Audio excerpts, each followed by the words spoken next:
ஹே அம்மா, பால் குடிச்ச பிறகு பாப்பாவ உடனே படுக்க வைக்கிறீங்களா? அதுக்கு பதிலா 15 மினிட்ஸ் அப்ரைட் பொசிஷன்ல பாப்பாவ நிமிர்ந்து பிடிச்சுக்கோங்க. அந்த மாரி நம்ம பாப்பாவ அப்ரைட் பொசிஷன்ல வச்சீங்கன்னா, 5 நன்மைகள் பாப்பாக்கு கிடைக்கும். அதுல ஃபர்ஸ்ட்டு கேஸ், பர்பிங் பிரச்சனை பாப்பாக்கு குறையும். பால் குடிக்கிறப்போ சில காற்று பாப்பாக்கு உள்ள போயிருக்கும். நிமிர்ந்து பிடிச்சா அது மேலே வந்து ஈஸியா பர்ப் ஆயிடும். இதனால வயிற்று வலி குறையும். பாப்பா குஷியா இருப்பாங்க.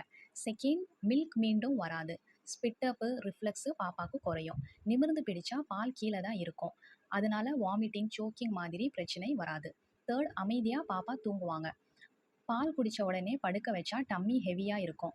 அதனால பாப்பா அதிகமா க்ரை பண்ணுவாங்க, ரெஸ்ட்லெஸ்ஸா இருப்பாங்க. அதுக்கு பதிலா 15 டூ 20 மினிட்ஸ் நிமிர்ந்து அப்ரைட் பொசிஷன்ல பாப்பாவ பிடிச்சா பாப்பா காமா தூங்குவாங்க. 4த்து, neck and back muscles strong ஆகும். நம்ம கையில நிமிர்ந்து பாப்பா இருக்கும்போது, பாப்பா தலை தூக்க ட்ரை பண்ணுவாங்க. அது அவங்களோட மசில் குரோத்துக்கு சூப்பர் ஹெல்ப்ஃபுல்லா இருக்கும். 5த்து, பாண்டிங் அண்ட் கம்ஃபர்ட். அந்த நேரத்தில பாப்பா நம்ம இதய துடிப்பை கேட்பாங்க. அது அவங்களுக்கு பிக்கஸ்ட் கம்ஃபர்ட்டா இருக்கும். ஸோ எவ்ரி ஃபீடிங்க்கு பிறகு 15 டூ 20 மினிட்ஸ் அப்ரைட் பொசிஷன்ல பாப்பாவ பிடிச்சுக்கோங்க. அதுக்கப்புறம் அவங்கள மெதுவா பின்புறம், அதாவது பேக்ல படுக்க வச்சு தூங்க வைங்க. அப்போதான் பாப்பா ஹேப்பியா இருப்பாங்க. அம்மாவும் டென்ஷன் இல்லாம இருக்கலாம். இந்த மாதிரி சிம்பிள் பேபி கேர் டிப்ஸ் தெரிஞ்சுக்கணும்னா, மறக்காம நம்ம சேனல சப்ஸ்கிரைப் பண்ணுங்க. வீடியோஸ லைக் பண்ணுங்க, ஷேர் பண்ணுங்க. தேங்க் யூ ஃபார் வாட்சிங்.